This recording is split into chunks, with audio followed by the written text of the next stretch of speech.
Bienvenue sur le podcast À la santé du cancer. Un podcast sans tabou au sujet du cancer, avec, comme vous avez peut-être pu l'entendre, 3 personnalités, 3 points de vue. Il y a tout d'abord Héloïse.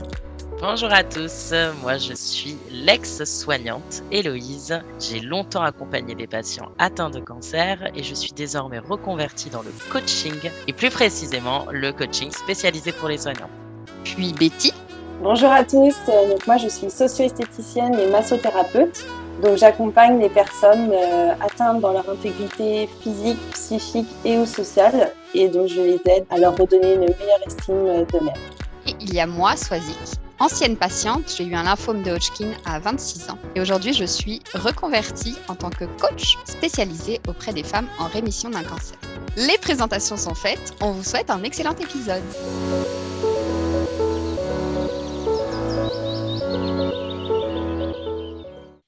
Salut les filles!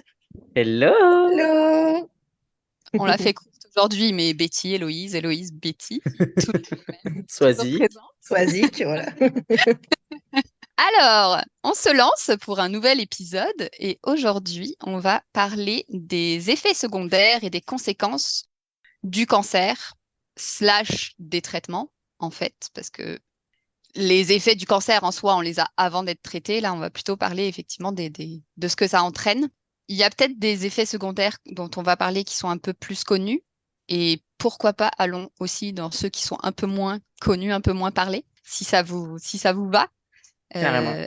Est-ce que déjà, vous avez une idée de ce que vous voulez lancer là comme ça tout de suite? Moi, je vais en avoir plein, mais à mon niveau, au niveau de ma discipline, là, sur tout ce qui est peau, ongles, poils, je vais avoir plein de choses à dire. Moi, ça me fait penser, en fait, il y a les effets secondaires physiques, puis il y a aussi les effets secondaires psychologiques. Et il y a aussi, je sais que dans un des épisodes, Héloïse, tu l'avais abordé, tout ce qui est plus, je dirais, administratif, au niveau du droit à l'oubli, etc. Mais en tout cas, allons-y peut-être sur les effets physiques, du coup. Vu que tu t'es lancée, Betty, est-ce que tu veux y aller? Oui, alors moi, ça va être plus effectivement pour certaines molécules qui sont quand même assez connues au niveau du cancer du sein, cancer du poumon, cancer de l'utérus, donc pas mal tous les cancers gynécologiques, puis le poumon aussi, le fameux Taxol, je ne sais pas si vous en avez entendu parler, qui fait beaucoup de dégâts au niveau de la peau, où tu as beaucoup de prévention à donner. Les ongles aussi sont pas mal ravagés avec cette molécule-là. Et donc moi, ma discipline, justement, je mets beaucoup d'accent là-dessus, où on va être énormément dans la prévention. Il y aura pas mal de protocoles à connaître et à faire pour minimiser au maximum tous ces effets secondaires. Donc je sais pas après si vous voulez que je développe par rapport à ça, si ça peut être un petit peu long, je sais pas. Non, mais est-ce que tu aurais par exemple des exemples sur pour les ongles, qu'est-ce que tu fais? Déjà, quels sont physiquement, qu'est-ce qui se passe? Comment c'est? Qu'est-ce que tu fais? Pareil pour Ouais. la peau, par exemple, nous donner des exemples concrets. Ouais, sans rentrer après dans les termes techniques, les ongles avec cette molécule, souvent alors ça n'arrive pas à toutes, hein, mais c'est quand même assez connu maintenant, où les ongles vont certainement se décoller, s'infecter. Donc pour éviter ça, c'est recommandé de mettre un vernis au silicium. C'est vraiment le silicium qui va fortifier et protéger les ongles. Donc ça, c'est super important de savoir ça. Mais c'est surtout ce que je dis aux patientes. Souvent, elles disent: «Ah j'en ai pas, donc je le mets pas». Mais moi, je leur dis vraiment: «Mettez-le quand même, parce que les ongles, c'est assez traître et ça peut venir des mois après la fin de la chimio». J'ai des patientes, 8 mois après la chimio, c'est là que les ongles commencent à se décoller, par exemple. Donc c'est vraiment super important, en fait, je le redis, d'être dans la prévention et de commencer dès le début de la chimio et continuer même jusqu'à au moins 6 mois après la fin de la chimio. Ça, c'est super important. Mais déjà, juste la molécule dont tu as parlé, il me semble que c'est avec le cancer du côlon aussi qu'on peut le retrouver dans les traitements. Ici, la Swazik du montage. Une petite précision, le Taxol ou paclitaxel pour les Canadiens est utilisé pour les cancers du sein, des ovaires, de l'œsophage, des poumons et du pancréas entre autres. J'en ai entendu parler dans le cadre du cancer du côlon, mais ça ne semble pas être le plus courant. Ce qui m'amène à un petit rappel. Aucune de nous n'est médecin, donc renseignez-vous bien auprès d'un professionnel compétent pour toute information ou questionnement, et navrez si des imprécisions au niveau des médicaments peuvent s'immiscer dans ce podcast. Mais moi, Oui. j'ai pas eu le Taxol dans mes traitements, mais on m'avait quand même conseillé le vernis au Silicium. silicium, ouais, à mettre. Par contre, j'ai pas souvenir, tu vois, d'avoir eu l'info qu'il fallait continuer 6 mois après. Absolument pas souvenir de ça, donc c'est vraiment super important que tu le dises. Cool. Oui, c'est vraiment important et je m'en suis rendu compte, je le disais peut-être pas forcément non plus, et c'est ce que je me suis rendu compte là et maintenant je le dis vraiment parce que je me rends compte, j'ai beaucoup de patientes là, les ongles sont dans un état catastrophique, mais des mois après la chimio, quoi. Donc oui, très important. Et puis après, bah, par exemple, au niveau de la peau, il y a plein de choses aussi qui peuvent émerger, puis enfin, je le vois, quoi. Elles sont vraiment rassurées quand je leur dis oui, ça peut arriver, oui, ça c'est normal si vous avez ça, il y a une solution. Donc, elles sont pas forcément au courant non plus de ce qu'elles peuvent avoir. Donc, elles ont souvent comme on dit ici, des rages cutanées, plein de boutons, surtout au niveau du visage et du cuir chevelu. Et l'erreur qui est souvent faite, c'est qu'elles pensent que c'est des boutons d'acné parce que ça y ressemble beaucoup. Et donc, elles vont faire beaucoup d'exfoliants, de gommage, et c'est encore pire. Faut surtout pas faire ça. Donc là, il faut vraiment aller sur des crèmes très cicatrisantes, apaisantes, et c'est ça qui va vraiment calmer avant d'aller, parce que souvent les médecins vont vite aller leur prescrire des crèmes sous cortisone. Et je trouve ça dommage, avant de prendre un médicament, il y a vraiment des solutions beaucoup plus naturelles et qui vont être tout aussi efficaces. Donc voilà, c'est plein d'exemples comme ça où il y a beaucoup, beaucoup de choses à dire au niveau de la peau, les ongles et poils. De l'importance de ton rôle, Betty, parce que les médecins, tu vois, ils vont tout de suite sur une crème, comme tu dis, médicamenteuse, alors qu'il y a d'autres possibilités. Puis surtout, encore une fois, vous êtes en prévention, quoi. Que les médecins, ils sont là, ok, c'est là maintenant, on va trouver une solution comme ça, mais comme quoi le travail, se fait ensemble aussi, quoi. Oui, vraiment. Puis là, je suis vraiment contente parce que je sens qu'ils sont en train de s'en rendre compte petit à petit. Et même maintenant, ils jouent le jeu, médecin, infirmière, de m'envoyer les patientes pour que Trop je bien. leur conseille. Donc, je trouve ça vraiment chouette pour elles. Parce que même les infirmières, toi, il y a même des infirmières qui ont conseillé aux patientes de faire des gommages pour enlever les fameux boutons. Et donc, c'est là que je me dis, oui, effectivement, mon rôle est important. Tout à fait. Carrément. Et alors, par rapport au fait que la chimio est photosensible, donc sensible aux UV, est-ce qu'il y a ça aussi, vous en entendez parler? Est-ce qu'il y a des choses Absolument, ouais, c'est photosensibilisant avec les UV, donc d'où l'importance qu'il faut absolument se protéger du soleil, vu que la chimio c'est cytotoxique comme on dit, et qu'on dit toujours qu'il faut utiliser des produits sans parfum, sans allergènes, qui sont hyper photosensibilisants. Et donc c'est ça aussi qui va faire que tu peux développer beaucoup de taches brunes sur ta peau. Et c'est pour ça aussi le vernis par-dessus le silicium qu'il faut mettre un vernis opaque, parce qu'on pense pas au vernis, mais du coup ça tâche, c'est ça qui tâche tes ongles aussi. Donc le fait que tu mettes un vernis opaque, ça va faire un filtre UV en fait. Et Voilà. on est obligé de se mettre du vernis. Mais d'ailleurs, je suis en train de penser à ça, les hommes aussi, du coup, ils se mettent on leur conseille ça? Parce qu'on Alors c'est parlait. sûr que les hommes, alors je sais qu'en France, il y avait un vernis vraiment spécifique qui faisait deux en un, on va dire. J'ai plus le nom en tête là tout de suite maintenant, mais qui faisait et le silicium et éviter que ça tâche. Mais ici, ça n'existe pas et je n'ai pas retrouvé une équivalence.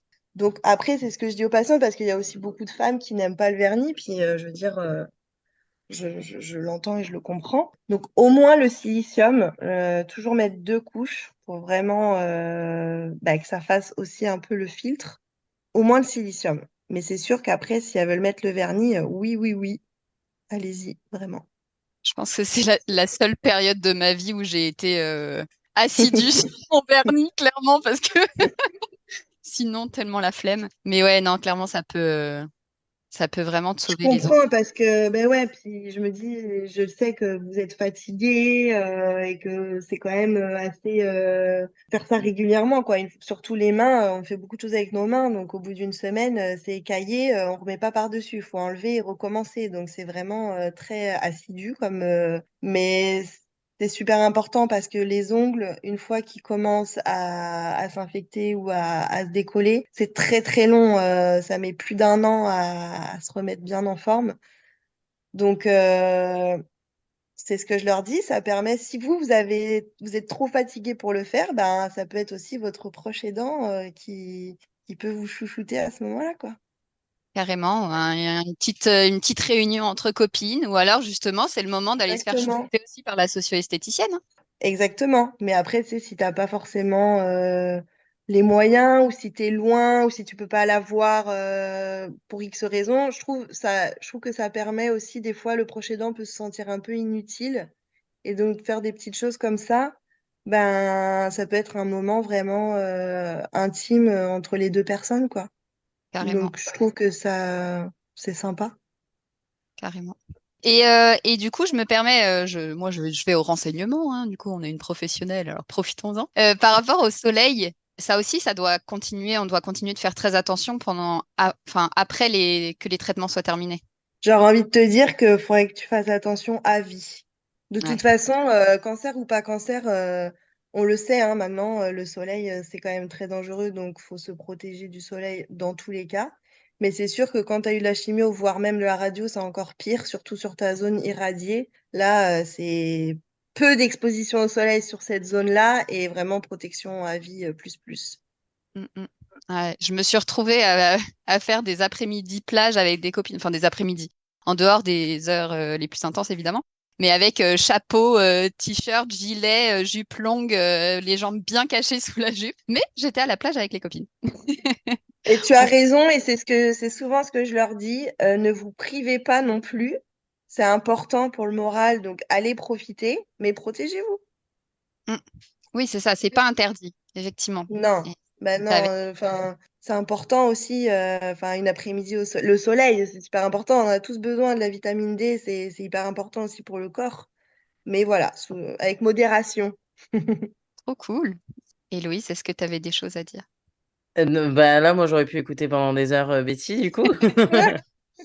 Non, moi, sur les effets secondaires, je vais parler bah, évidemment de ma position infirmière, de nous, ce qu'on voit plus, puisque quand on fait les chimios en hospice et que moi, j'étais en hospice complète, donc c'était souvent que ça se passait pas très bien. On en a déjà parlé dans les anciens podcasts, mais vraiment cette perte des cheveux qui était souvent la panique pour les hommes autant que pour les femmes, hein, vraiment. Même si pour un homme, c'est plus assumé la calvitie, faut pas croire. Pardon, je te coupe, mais justement, j'ai vu aussi l'autre jour, et c'est fou, j'y avais jamais pensé, mais la barbe chez les hommes. Mais oui. Mais moi, j'ai toujours pensé aux cheveux, mais j'ai pas. Enfin, d'ailleurs, je Ouais. m'en suis plus sur le moment, mais en tout cas, peu importe. Je me dis, mais la barbe, pour le coup, chez les hommes, ça fait partie de l'identité, quoi. En tout cas, Mm. pardon, je t'ai coupé. Non, non, non, il n'y a pas de souci, mais justement, il y a tout ça. Donc ça, c'est souvent les gens sur quoi ils s'inquiètent, alors qu'en fait, il y en a plein d'autres avant. Et donc nous, en infirmière, bah, c'était les diarrhées. C'était, désolé, hein, mais là, c'est l'infirmière, hein, c'est les diarrhées, donc avec tout ce qui va derrière, le risque de déshydratation, tolère moins les nutriments. Donc en fait, le corps qui a besoin d'encore plus de vitamines, de nutriments, d'oligo-éléments, bah, il ne le garde pas soit par la diarrhée, soit par les vomissements. Donc même si on mettait ce qu'on appelle des adjuvants, donc les adjuvants, c'est ce qu'on met avant la chimio en préventif de ces risques-là, c'est pas toujours suffisamment efficace. Je vous avais raconté les histoires de la chimio qu'on appelait marche ou crève, c'est-à-dire que c'était un peu quand ça marchait, bah, ils avaient des effets secondaires de malade et quand ça marchait pas et qu'ils étaient bien, c'était un peu plus compliqué. Donc ouais, non, nous c'était vraiment ça, les effets secondaires, les cheveux, diarrhée, vomissement, photosensibilité énorme, le rage cutané. Moi j'étais en onco-dermato. Donc, des fois, j'ai des patients qui sont arrivés littéralement rouges et crevisses. On était sur de la brûlure. C'est-à-dire qu'on les a traités comme des grands brûlés, avec de la flamazine ou du flamacérium. C'est ce qu'on utilise pour les grands brûlés. Donc, ça, évidemment, prévention plus, hein, à vie. Déjà, nous, sans cancer, il faut qu'on soit hyper vigilant. Donc, avec ça, vous n'hésitez pas. La vue, on n'y pense pas, mais il y a souvent des troubles oculaires associés. Donc, perte de la vue ou alors des points, des choses comme ça. Il y a vraiment une acuité visuelle qui diminue. Va y avoir aussi tous les effets liés. Alors là, ça peut être lié en lien direct avec les traitements, mais ça va être l'asthénie. Donc, l'asthénie, ça veut dire la fatigue, l'endormissement. Cette fatigue physique profonde et cette fatigue mentale. C'est-à-dire qu'elle est liée aussi au traitement, c'est qu'à un moment donné, le cerveau, il fonctionne plus pareil. Parce qu'on est tellement dans le corps combat tout ça, le corps gère cette chimio qui est en train de rentrer ou ces traitements. À un moment donné, les neurones, ils essaient de se connecter sur l'essentiel et ils vont pas sur le reste. On parlait de photosensibilité, il y a aussi la sensibilité aux écrans. On l'oublie, mais on est une génération hyper connectée. Et moi, j'ai eu un nombre incalculable de patients où ils disaient, mais mon Dieu, mais même mon portable, je peux plus le regarder, quoi. Donc, il y avait ça. J'essaye de faire une énumération un peu de tous les effets, mais pour que les gens réalisent aussi que, oui, hein, on en parlera peut-être plus longuement sur un autre sujet, mais il y a aussi tout ce qui va être lié aux hormones, à la libido, à la sexualité. Il y a tout ça qui va jouer. Et donc, nous, vraiment, notre rôle en tant qu'infirmière, c'est de prévenir par les traitements et de prévenir aussi en expliquant. Parce que les médecins vont expliquer, ça dépend des médecins. Il y en a, ils vont vraiment expliquer, ils vont être très à l'écoute, et d'autres, ils vont pas prévenir, et il y a des patients qui un jour vont se retrouver avec un effet secondaire qu'ils n'avaient pas prévu. Donc, on a vraiment un rôle là, pour le coup, de prévention en tant que soignant. Et puis, il y a aussi la prévention de l'après. Donc là, je fais un résumé, hein, je suis assez rapide, mais c'est pour que les gens aient une petite vue d'ensemble, dirons-nous. C'est que selon les chimios, oui, les cheveux repoussent, mais alors ils repoussent pas pareil. Oui. Voilà, donc ça peut repousser soit très frisé, très crépus, blanc. Ça peut repousser de façon clairsemée, la couleur peut changer. Il y a plein de petits détails comme ça auxquels on pense pas et qui peuvent perturber l'image de soi. Donc c'est important aussi de l'expliquer aux patients. Et c'est vrai que maintenant, avec toute cette énumération que je viens de vous faire, on se rend compte que la perte de cheveux, il y a aussi beaucoup d'autres choses au milieu. Et après, on parlera du coup de ce qu'il y a pour arranger tout ça. Mais ouais, non, c'est vraiment ce que je pouvais observer en service. Et après, c'est vrai que moi, en service, on était surtout dans la phase critique. Donc, on expliquait, on prévenait. Et puis après, on les voyait soit sans cheveux, soit avec le rush. Mais on n'a pas l'action que toi, t'as, Betty. Tu vois ce que je veux dire? Nous, on voyait un peu l'avant-après, on avait prévenu au milieu, mais c'est clairement pas là où nous, en tant qu'infirmière, on a le plus agi. Je dois l'avouer. On gère l'avant, on gère les effets secondaires comme on peut, et puis Inch'Allah, quoi. Hein, c'était un peu. Ouais. Mais déjà, le fait de prévenir les gens, ça change quand même beaucoup de choses. Enfin, justement, c'est cette histoire de reprenons les cheveux, mais moi, je sais que j'avais mon infirmière qui venait à domicile qui m'avait prévenu. Moi, elle était un peu plus catégorique en mode ça repoussera blanc. Bon, en l'occurrence, moi, non, mais Même toi? comment ça, même moi? Je pensais que quand tu étais plus jeune, ça repoussait pas blanc. Donc non, ça veut rien dire, c'est pas Ça une dépend. question d'âge. Je crois que ça dépend plus d'une question de personne, en fait.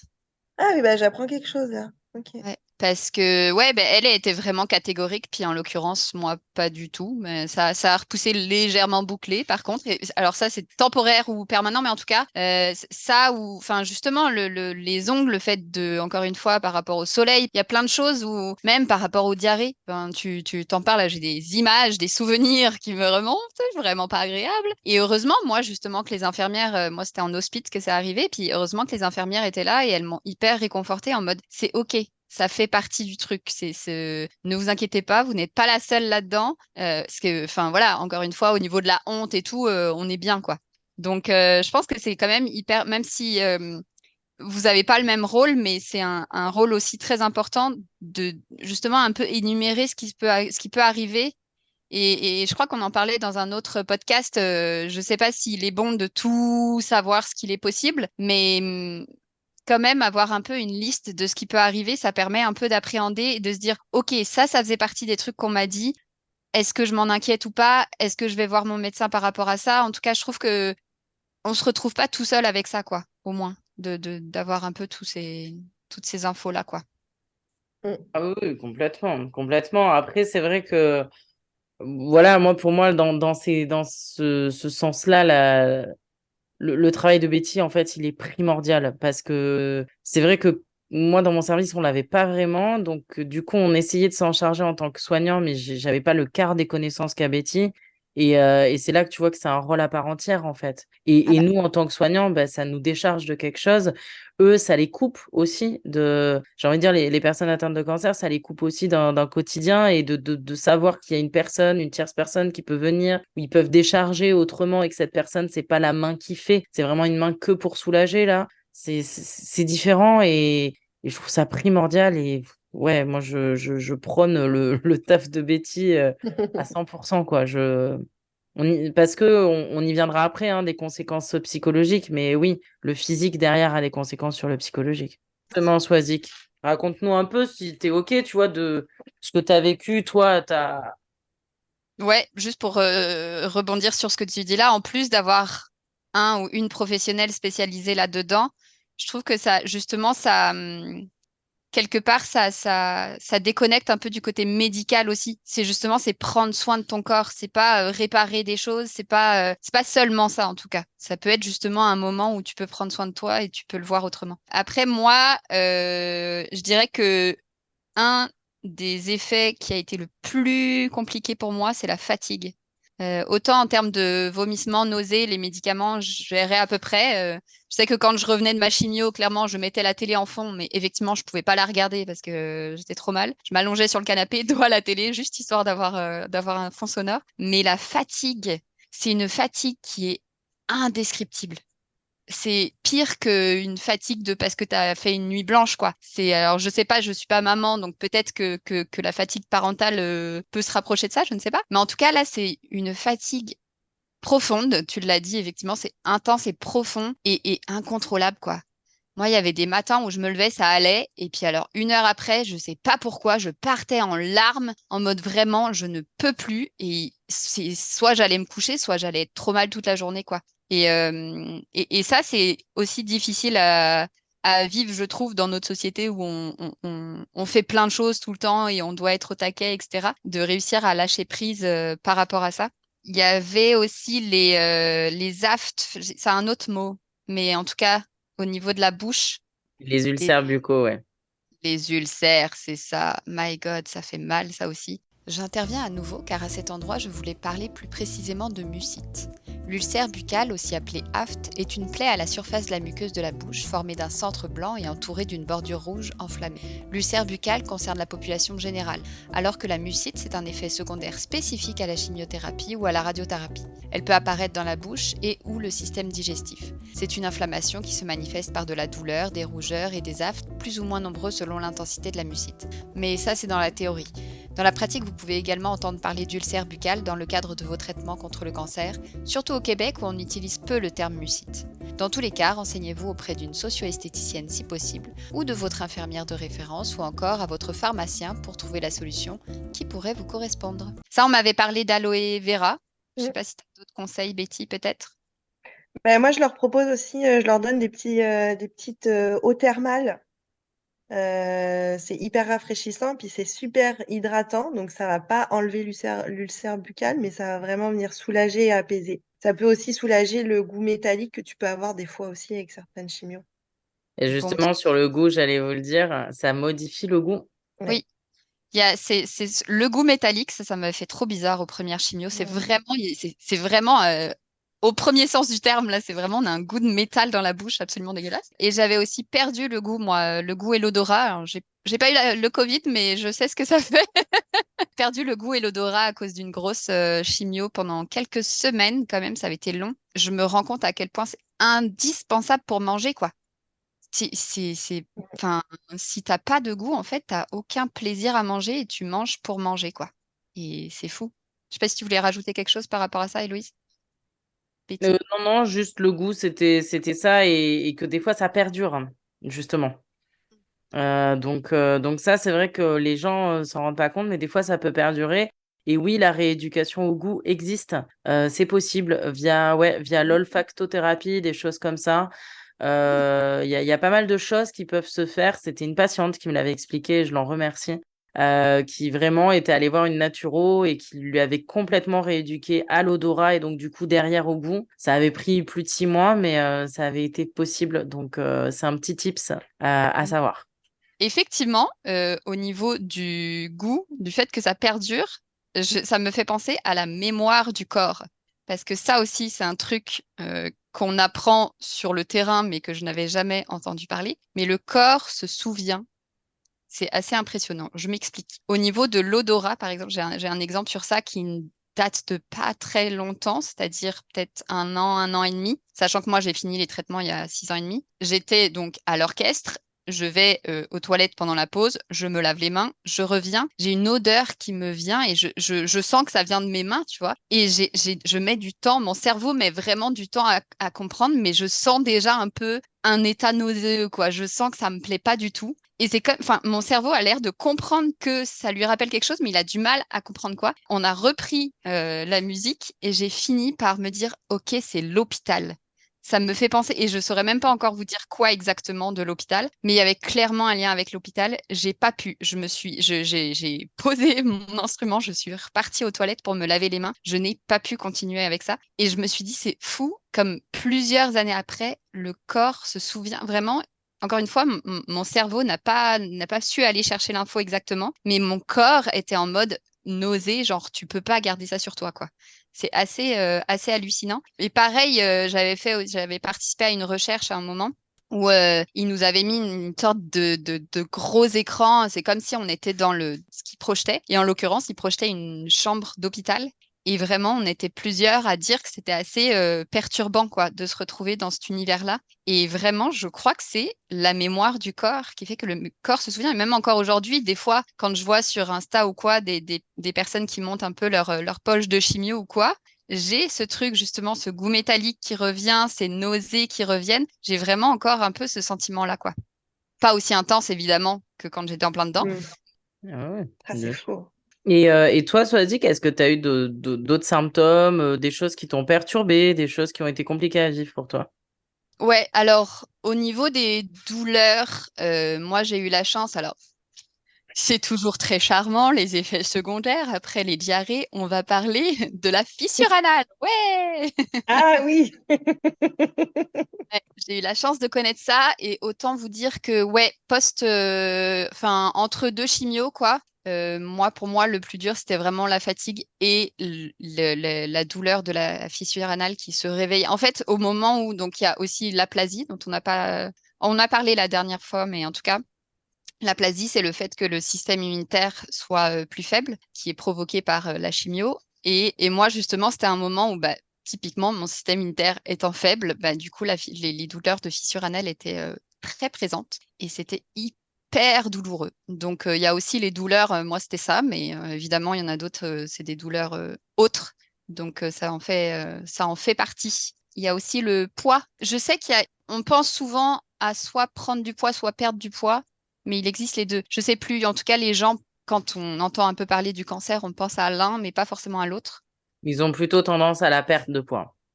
Ok. C'est la croyance commune, c'est que enfin, c'est affreux ce que je veux dire, mais t'es un cancéreux, donc t'es rachitique, t'as plus tes cheveux, enfin, tu te creuses, ce qui est vrai, hein. Mais selon les cancers, eh ben, si t'as une carcinose péritonéale, par exemple, donc pour les moldus, la carcinose péritonéale, en gros, voilà, c'est un envahissement, on va dire, d'une membrane au niveau du péritoine, tout ça. Et en fait, ça prend tout au niveau abdominal. Et des fois, il peut y avoir aussi des liquides qui s'insèrent là-dedans. Et donc, ça fait un ventre énorme.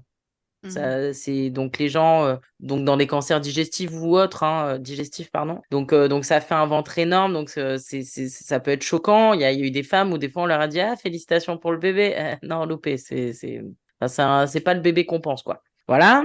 Et en effet il y a aussi des chimios et selon les traitements qui peuvent te faire gonfler et enfler et ça les gens souvent le savent pas, c'est pas toutes les C'est ça. chimios. Vas-y je Ah, t'en prie.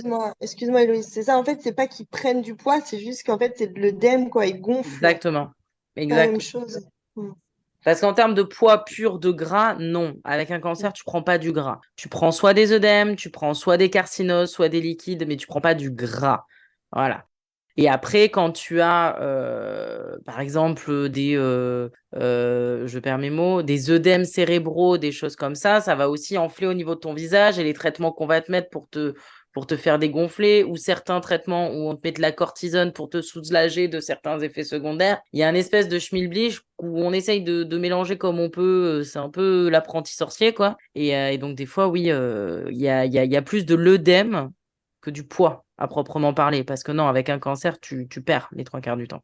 Ouais, moi, je le vois quand elles sont sous chimio. Je me dis pas forcément, mais c'est après, en fait. Tu vois vraiment la différence une fois qu'elles ont arrêté la chimio. Elles retrouvent leur visage, leur silhouette. Et c'est là que tu te dis, ah ouais, en fait, elles étaient gonflées, quoi, mais par le traitement, pas par Ouais. prise de poids, oui, du gras, quoi. C'est ça. Et à chaque fois, ça me fait halluciner la différence. Ah, tu sais, en fait, elle a même pas besoin de te dire qu'elle a fini la chimio, tu le vois physiquement, quoi. C'est incroyable. Mm, mm. Je sais pas, toi, Sozy, si ça t'a fait ça. Moi, j'ai perdu beaucoup de poids, mais c'était avant de commencer les traitements. C'est vraiment parce que effectivement, justement, j'ai pris beaucoup. Le cancer m'a fait prendre beaucoup de liquide. Et c'était assez particulier parce que du coup, j'avais perdu du poids, mais je me sentais vraiment gonflée. Enfin, par endroits, je me sentais gonflée. Et en vrai, au niveau corporel, j'étais pas tant. Ma perte de poids ne se voyait pas encore. Par contre, après justement ma première chimio et bref, les différents trucs, j'ai perdu le liquide et du coup, ouais, j'ai perdu un bon 10-12 kilos, quoi, au début. Et c'est assez, ouais, c'est assez, ça fait partie des trucs. En tout cas, moi, ça m'a pas mal effrayée parce que je partais pas d'un poids élevé, j'avais pas tant de stock et du coup, je me suis vue avec des jambes vraiment extrêmement fines et c'était assez épeurant. Ouais. Et inconfortable, on n'y pense pas aussi, mais quand je m'asseyais, j'avais mal aux fesses rapidement parce que quand tu t'assois juste sur les os, bah, ça fait pas du bien.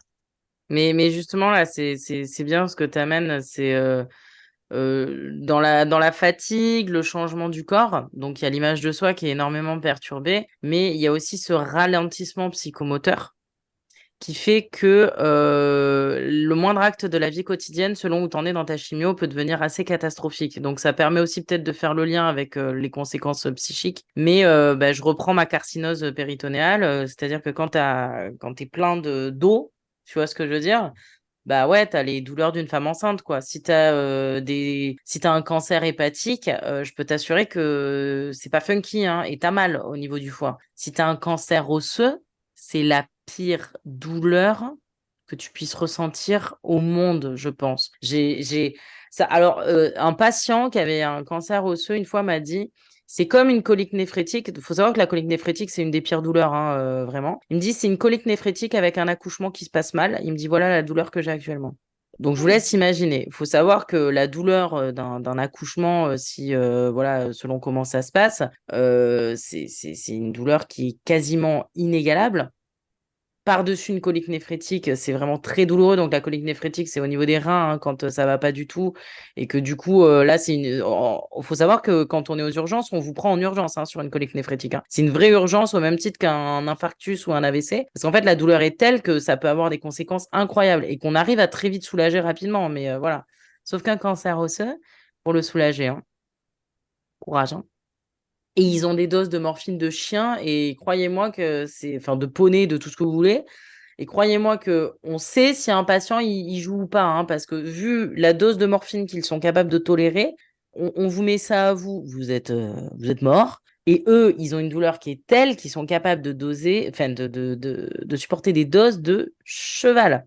C'est impressionnant. Et ça, on n'y pense pas, mais ça a des vraies répercussions sur la vie, des répercussions sur la mobilisation. Les gens, ils réfléchissent à comment prendre leur trajet. Est-ce que je peux? Est-ce que je suis en état? Est-ce que je peux prendre la voiture? Est-ce que je vais le tolérer? Est-ce que non, je peux pas rester assis sur mon canapé? Non, je peux pas rester allongé. J'avais des patients qui dormaient en position demi-assise. Si tu as un cancer du poumon, par exemple, est-ce que je vais supporter ce repas de famille, de m'asseoir? Tu parlais des douleurs, de trucs sur les os, d'avoir la peau sur les os, de la nourriture, parce que si tu as la nausée, est-ce que ça va pas t'engendrer? En fait, moi, ce que je me suis rendu compte au travers des patients, de ce qu'ils me racontaient, ils disaient, on est en train de tout réfléchir notre vie.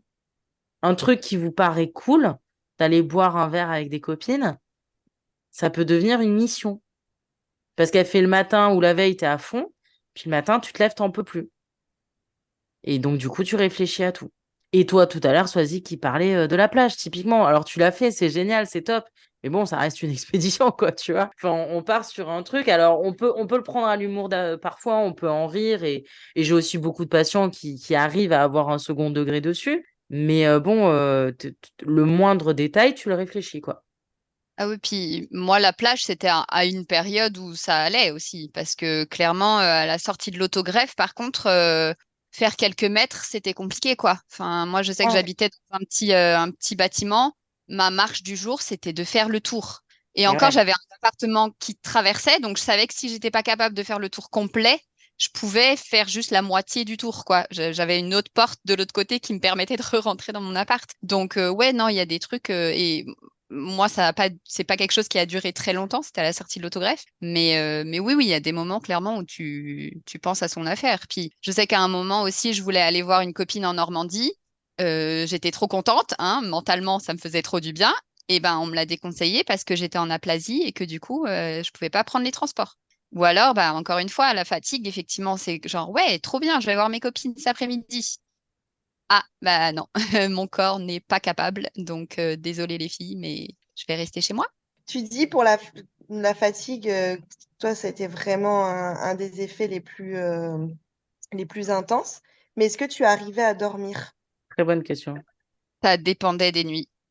Typiquement, moi, du coup, un autre effet, c'était la fissure. Ça pouvait m'empêcher de dormir. Il y avait des nuits où je dormais très bien et où je pouvais quand même être extrêmement fatiguée. Et il y avait des nuits où je dormais vraiment pas bien et où j'étais quand même extrêmement fatiguée. Hmm. Donc, Parce que moi, je vois beaucoup ça. Peut-être que tu connais, je sais pas si ça s'appelle comme ça aussi en France. Et du coup, elles sont sous un médicament. Enfin, je dis elles. Ils sont sous un médicament, le Décadron. Hmm. Ouais, Décadron. Pour pallier aux effets secondaires, mais qui fait que ça les surstimule en fait. Et donc, elles sont hyper fatiguées, mais elles font ils font, ah pardon, je m'excuse, je dis souvent elles, je suis désolée. Et ils font souvent des insomnies à cause de ce médicament qui pallie aux effets secondaires. Mais voilà, c'est un peu un cercle vicieux parce que t'engendres une extrême fatigue, mais tu ne peux pas dormir. Et ça, j'ai beaucoup de patientes qui en souffrent énormément. Est-ce que ah, c'est ça aussi, Héloïse, le décadron? Je veux pas Pas dire de bêtises. forcément, mais oui, oui, c'est une molécule qui existe, mais oui, oui, ça, c'est pas rare aussi en France, ouais. Ouais. Mais après, du coup, tu vois, ça nous permet de rebondir un peu sur le psychologique, finalement. C'est lié au traitement, comme tu viens de l'expliquer. Et puis après, bah, c'est que ça tourne. À un moment donné, on est quand même sur quelqu'un qui est atteint d'un cancer et qui se pose des questions sur son avenir, des questions sur l'avenir de ses proches.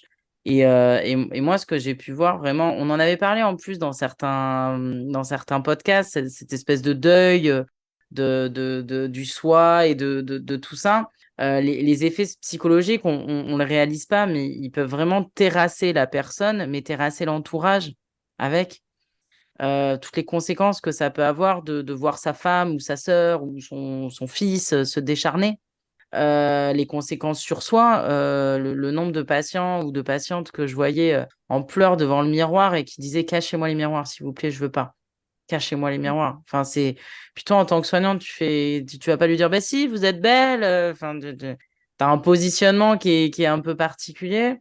Et vraiment, c'est un truc qui m'a toujours beaucoup perturbé, ce moment de tristesse profonde, que ce soit l'entourage, que ce soit le patient, et où tu te dis: «Mais qu'est-ce que tu veux que je dise face à ça? Qu'est-ce que tu veux que je dise? Qu'est-ce que tu veux que je fasse?» Tu te sens démuni. Tu te sens démuni. En plus, toi, je pense pour le coup, Betty, que toi, tu as un peu là où les personnes, elles osent lâcher tout ça, tu vois. Enfin, je sais pas comment vous réagissez, vous.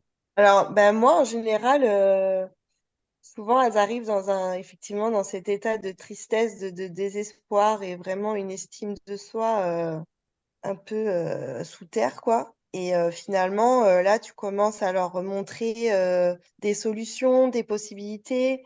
Et enfin, le fait aussi de le faire et de, comment dire, pas juste le dire, mais de leur montrer, petit à petit, là, tu vois les yeux s'écarquiller, le visage vraiment qui... tu ressens l'espoir, en fait, ça redonne vraiment de l'espoir. Et des fois, je leur dis, il suffit pas grand-chose. Tu vas leur trouver un bon... par exemple, si on parle...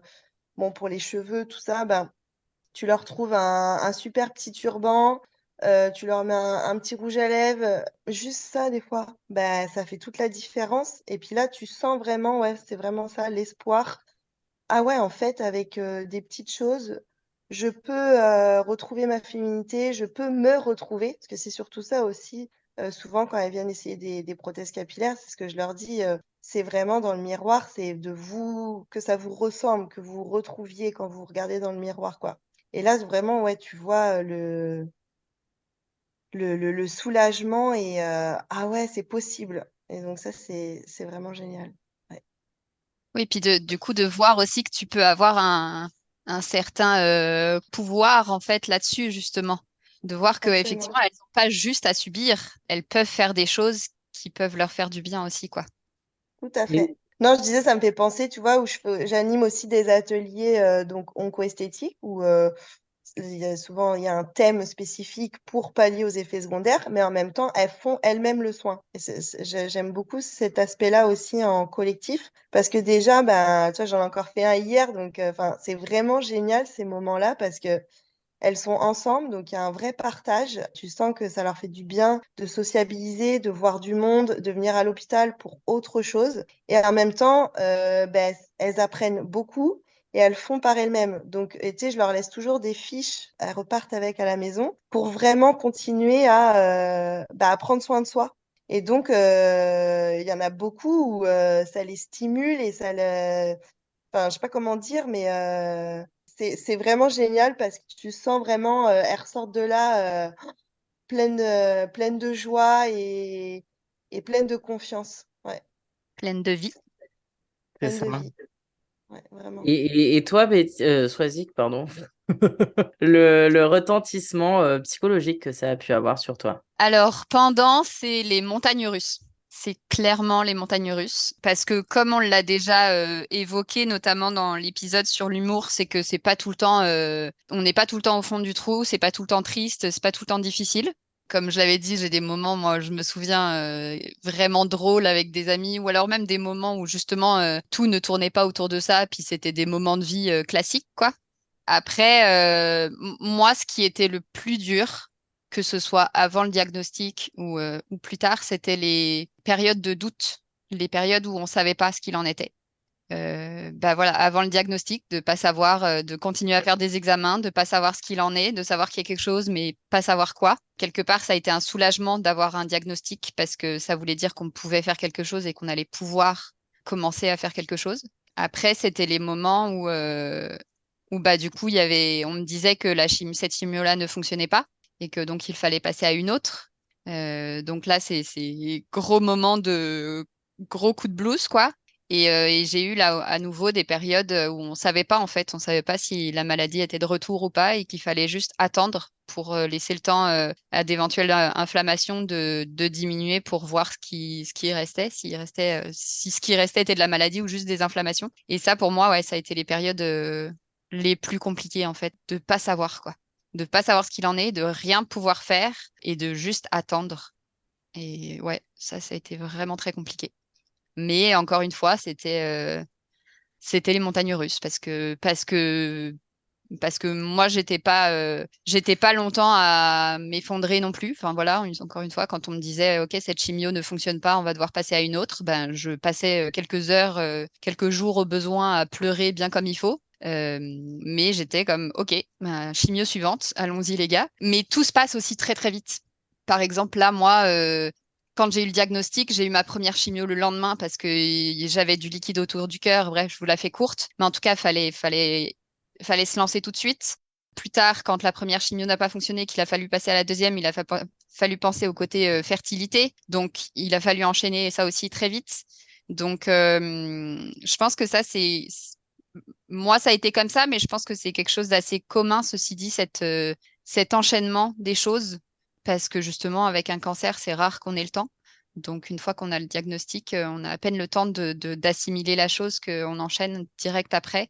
Comme je l'avais un peu abordé, enfin, comme je l'avais abordé avec l'épisode de l'après-cancer, c'est que du coup, ça va tellement vite pendant et on est tellement dans l'instinct de survie que après, le côté psychologique persiste lui aussi, mais dans un autre sens, quoi.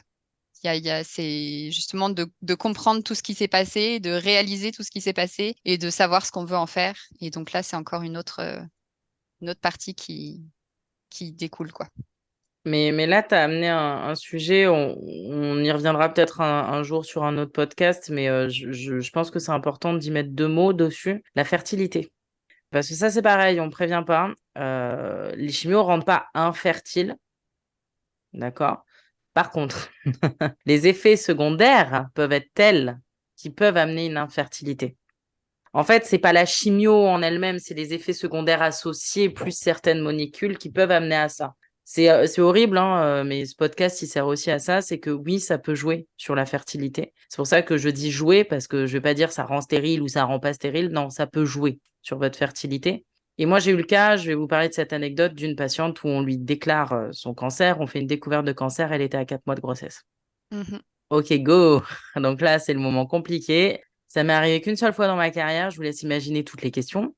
Est-ce que je peux avoir un bébé sous chimio? Est-ce que comment je fais? Alors oui, il y a des choses possibles, il y a des choses qui existent et, pour protéger le bébé, pour la maman, pour tout ça. Et oui, cette maman a eu ses chimios pendant qu'elle était enceinte. Ça n'a pas eu de répercussions sur le bébé. Le bébé allait très bien et elle a même pu allaiter sous chimio, parce qu'on n'y pense pas aussi, mais il y a la notion d'allaitement. Elle a même pu allaiter parce que par rapport à ce qu'elle avait, la chimio qu'elle avait, donc ce n'est pas valable pour toutes les chimios, il faut le savoir. Mais elle, le traitement qu'elle avait n'était pas incompatible avec l'allaitement, puisqu'il pouvait mettre des protecteurs qui, du coup, permettaient l'allaitement. Mais voilà, c'est un petit warning que j'amène, ça vaut le coup. Là, sur un podcast, ce serait trop long de l'expliquer. Mais je vous amène cette notion à ceux qui écoutent, que ce soit aidants, proches aidants, patients ou autres, que oui, c'est possible, selon les chimios, selon les cas. Donc voilà, je pense que c'était important de mettre un petit point dessus et sur cette notion de fertilité aussi. Ouais, c'est des questions qu'on se pose le après. Et oui, moi j'ai eu plusieurs patients et patientes qui faisaient préserver leur sperme ou leurs ovaires au cas où. Voilà. S'il y a différentes manières, on peut pas forcément le faire. En tout cas, mais effectivement, si c'est quelque chose qui intéresse nos éditorices, qui nous le disent, et puis on pourra en parler davantage. Mais je sais que mon infirmière m'avait dit aussi justement que 10-15 ans plus tôt, on se posait pas la question, juste on fonçait dans les traitements, puis voilà. Maintenant, c'est quand même quelque chose qui est beaucoup plus abordé. Et encore, il y a malheureusement des patients, patientes qui soit n'en entendent pas parler, on ne leur en parle pas, on ne leur pose pas la question, soit parfois on décide pour eux, soit on donne des informations différentes aussi. Mais en tout cas, effectivement, on pourra en parler plus dans un autre épisode. Mais pour moi, c'est OK. Est-ce que vous avez des petites choses à rajouter, des anecdotes, des moments à partager? Et après, on peut peut-être chacun ou chacune, je sais pas, donner pas des tips, parce que là, sur les effets secondaires, on n'a pas grand-chose à donner. Ça va plus être Betty, j'ai envie de dire, qui va nous donner des petits tips sur tout ça. Qu'est-ce que vous voulez rajouter à ce qu'on vient d'amener? Moi, je sais qu'il y avait une phrase parmi les phrases qu'on n'aime pas, qu'on n'aime pas entendre. Moi, il y en a une qu'on m'a dit plusieurs fois, hein, que plusieurs personnes m'ont dit. Ah oui, je connais un tel qui a eu un cancer, puis aujourd'hui tout va bien, il n'y a plus rien, c'est comme si de rien n'était. Non.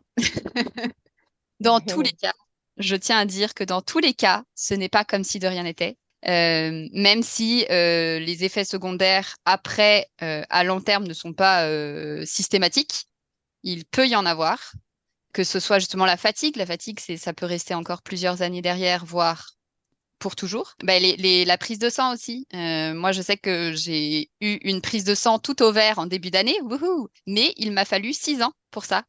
Et ça, effectivement, on n'en parle pas forcément, mais pareil, la prise de sang peut avoir des anomalies encore plusieurs années derrière. Des troubles cognitifs aussi, ce qu'on appelle le chemio brain, Le fait de perdre la mémoire, enfin voilà, le fait que la mémoire soit pas toute là, ça c'est vraiment pas rare aussi dans l'après-traitement. En tout cas, voilà, même au niveau digestif, franchement, je vois beaucoup de témoignages et ça, pour le coup, j'aimerais bien en parler à mon hémato parce que vraiment, j'ai pas l'impression qu'on en parle alors que l'estomac prend vraiment cher aussi. Le système digestif au niveau traitement prend vraiment cher, puis ça a des conséquences. Et même si à long terme, potentiellement, ces effets disparaissent, ça reste que après le cancer, il y a peu de chances que tu vives comme si de rien n'était et que ça ne te retraverse plus jamais l'esprit, même 10, 15, 20 ans après. Je pense que ça reste en toi et c'est pas forcément quelque chose auquel tu vas penser absolument tous les jours, mais je pense que ça laisse des traces d'une manière ou d'une autre. Donc non, pour votre info, c'est pas comme si de rien n'était.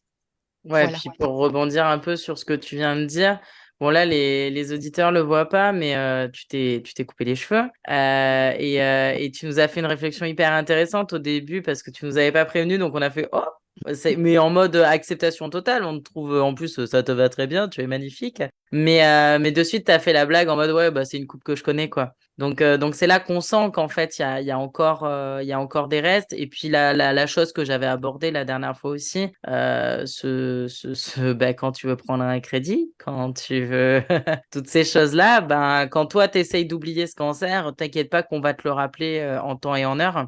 Et même si maintenant il y a cette notion de droit à l'oubli, donc pour toutes les tâches administratives qui est passé à 5 ans, du coup j'ai vérifié. Il n'empêche que c'est quand même dingue. Et un truc qu'on n'a pas abordé, pareil, mais qui finalement va de soi quand on parle de tous ces effets secondaires, c'est le travail. Alors en France, ça va que la sécurité sociale, tout ça, c'est bien pris en charge, mais selon les pays, ça peut être catastrophique parce que les gens perdent leur taf, perdent des revenus, et donc du coup peuvent se retrouver dans une précarité sociale énorme. Et là, c'est pareil, hein, c'est comme pour la fertilité, c'est un point, si les gens ont envie de creuser ou s'ils souhaitent que nous, on creuse, qu'ils n'hésitent pas à nous le dire et on ira.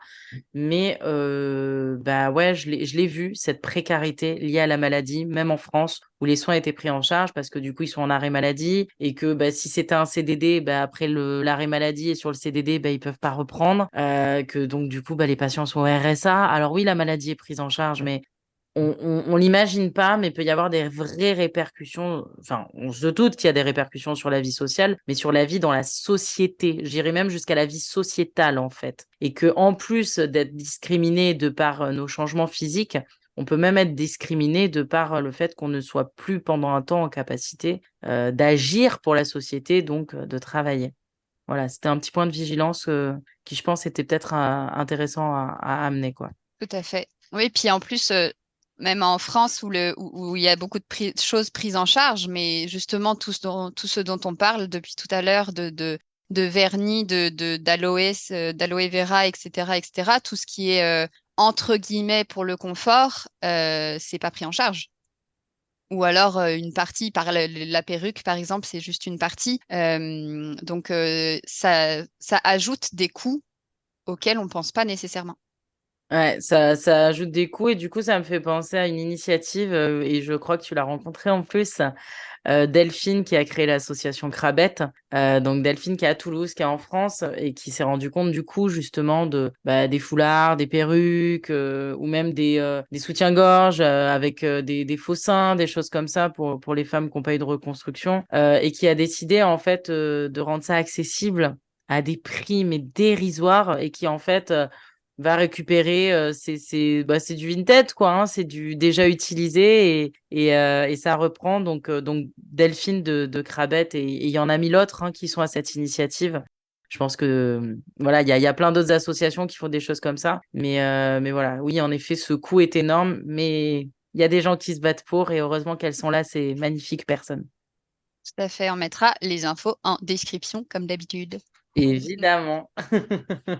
Et j'ai lu, ma mémoire, c'est pas juste à cause du cancer, mais elle est pas toujours là.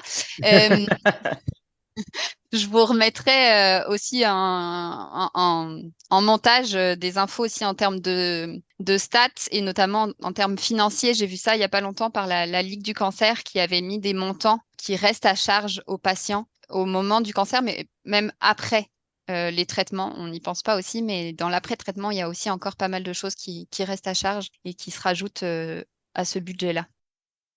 Ici la Soisic du montage. Je me permets une parenthèse relativement longue concernant les restes à charge puisqu'on n'a pas trop abordé les conséquences financières. Je vous parle ici des frais occasionnés par la maladie et ses traitements qui ne sont pris qu'en partie ou pas du tout par la sécurité sociale française. Ces restes à charge concernent le transport lié aux soins ou au suivi médical, des soins dits de confort tels que les crèmes et vernis évoqués par Betty, mais aussi des prothèses, des médicaments pour prévenir ou soigner les effets indésirables, des consultations avec divers professionnels, des dépassements d'honoraires, des problèmes dentaires, des aides à domicile, garde d'enfants, frais de reconstruction et autres frais tels que des protections à l'incontinence, canules, sous-vêtements adaptés, etc.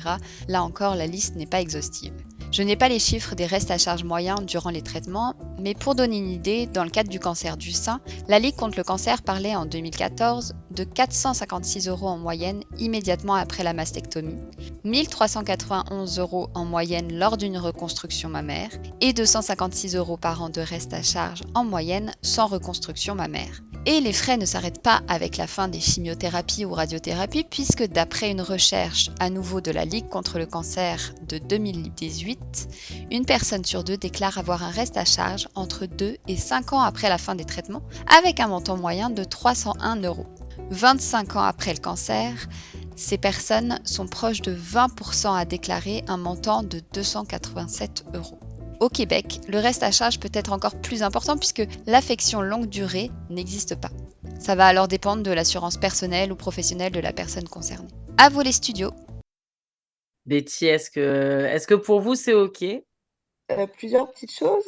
Donc pour celles qui vivent au Québec, précisément à Montréal, il y a la Fondation Virage, là où je travaille, où vous avez une prothèse capillaire de très très bonne qualité à 60 $ pour 2 ans, avec plein de turbans, foulards gratuits ou à moindre coût. Donc il n'y a pas qu'en France aussi, ici on fait des choses Yes. pour les patients. Et moi, je vais parler par rapport à ma discipline. Si vous avez l'opportunité de voir une onco-esthéticienne dans l'hôpital où vous êtes traité ou dans la ville où vous êtes, parce que maintenant, il y en a vraiment partout quand même, allez la voir parce qu'elle pourra vous donner quand même beaucoup de conseils par rapport à pas mal d'effets secondaires au niveau de tout ce qu'on a dit, cutané, ongles, etc. Et je voulais juste finir par, je voulais vous partager une petite phrase d'une patiente là, qui a écrit un texte très récemment et qui dit: Je me suis rendu compte que je ne devais pas forcément faire le deuil de ma féminité. Yes. Vraiment, on peut même se redécouvrir d'ailleurs. Carrément. Chouette. Oui. Alors, évidemment, nos listes ne sont pas du tout exhaustives, hein. On s'entend. La liste est encore plus longue que ça, mais je pense qu'on a dit déjà pas mal de choses, des choses peut-être plus connues et des choses clairement moins connues, avec des bons conseils de Betty. Ah Euh, ouais. Clairement. J'aurais voulu te connaître plus tôt, Betty. Mais tellement. Mais moi, j'aurais voulu t'embarquer sous le bras là dans mon service. Mais Tu me le dis à chaque fois, c'est trop mignonne. ah mais ouais, mais parce que je le pense profondément. C'est juste Tu sais que merci. maintenant, je pense à toi quand je monte en chimio, que je parle aux infirmières, je me dis, ah, j'aurais bien voulu travailler avec une Héloïse, ça aurait été vraiment le fun. Ah mais On aurait tellement. réglé des choses de choc. Ah bon, on aurait retourné on aurait retourné l'hôpital. Mais non, mais franchement, juste merci en fait d'exister, de ce métier. Juste merci. Parce que là, au travers de cet épisode, c'est là où on voit toute l'importance de ce que tu fais. Et pour moi, c'est juste en fait indispensable. Au-delà d'être important, c'est indispensable. Vraiment. Donc juste merci. Voilà. Nous, on est ultra, ultra convaincus et on espère que ça va se répandre plus pour les patients et les patientes parce que on voit bien à quel point c'est complémentaire et et indispensable en fait pour les personnes, quoi. Dernière intervention de la Soisic du montage. En arrêtant l'enregistrement, on s'est aperçu qu'on n'avait pas du tout parlé des effets secondaires de la radiothérapie. Il faut savoir que les parties touchées par ce traitement peuvent rester plus fragiles que la normale par la suite. Un peu comme une tendinite. Même réparée, l'articulation reste fragile, elle pourra s'abîmer ou se casser plus vite s'il lui arrive à nouveau quelque chose. Bon, je ne sais pas si ma comparaison est validée médicalement parlant, mais j'espère au moins que le message est clair. Concernant la radiothérapie donc, elle peut entraîner des nausées et vomissements dans le cadre du cancer du cerveau, des brûlures, des sécheresses, des douleurs aiguës ou encore de la fatigue. Conseil de notre socio-esthéticienne préférée Betty, la crème cicatrisante est votre meilleur allié dans tout type de cancer, elle sert pour tout. Il y a par exemple Cicaplast de la Roche-Posay, Cicalfate d'Aven ou encore Cicabariéderme d'Uriage. Prêt? À votre crème? C'est parti! On pourrait toujours parler pendant des heures, mais il faut mettre fin à cet épisode. Pour les auditeurs, auditrices, s'il y a des choses que vous voulez rajouter, si vous voulez témoigner, s'il y a des choses pour pour vous, ça a été vraiment très important que vous voulez nous partager, n'hésitez pas. Si vous avez des sujets dont vous voulez qu'on aborde. C'était pas très français, ça. Si vous Ouais, avez ça des passe. sujets. Allez. Et bien sur ce, je vous propose de lever nos verres. À la santé du C'est du cancer! cancer.